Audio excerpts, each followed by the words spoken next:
It may be weeks before police identify human remains found buried underneath an Auckland home. Contractors renovating an old villa on Marlborough Street in Mount Eden halted work after unearthing the remains on Friday. The disruption turned the leafy suburban street into a potential crime scene, crawling with police and investigators as they embarked on a forensic examination. Our reporter Anneke Smith paid the house a visit.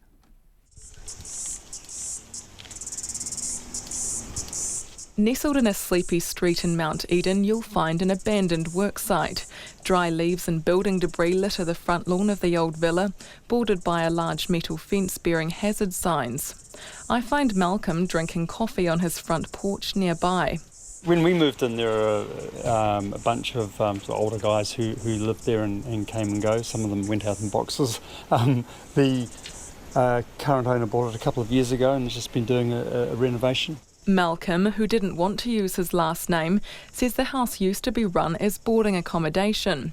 He says it was owned by a man called David Stanley Hart, listed as a previous owner on property records. He lived there in the beginning as well, but then he disappeared and eventually the house was sold. And I think the ASB Bank and the council looked extensively for him, couldn't find him. Malcolm never saw Mr Hart himself. He says the house seemed to be run by a man called Gabriel, who died a few years ago.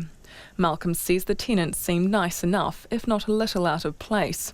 He wasn't completely surprised to hear a body had been found. It's always been quite an eccentric house in a neighbourhood, so it didn't seem inconsistent with the house's story.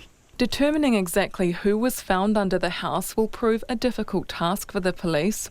They say it's possible the person died some years ago and will only be able to identify them if their DNA has a matching profile in the system. While neighbours say they haven't seen the previous owner David Hart for years, the police won't speculate until their forensic examination is over. Murray Golding grew up a few doors down. He says Mr Hart disappeared more than 15 years ago. There was lots of stories that he'd either gone to Australia or he had had a stroke and was in a retirement home village somewhere. Mr Golding says locals got a look inside his house when it was put on the market a few years ago.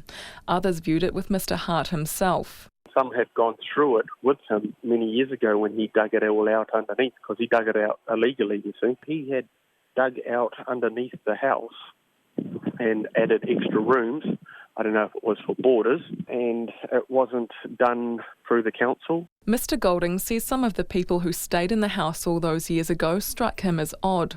He has his own theory the former owner was killed and buried underneath his own house.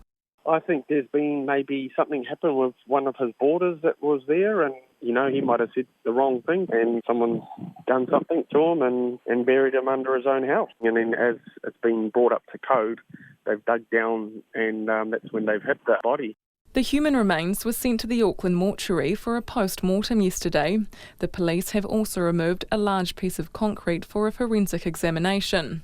They still want to speak to any former tenants of the house, which now sits still and quiet again in Marlborough Street.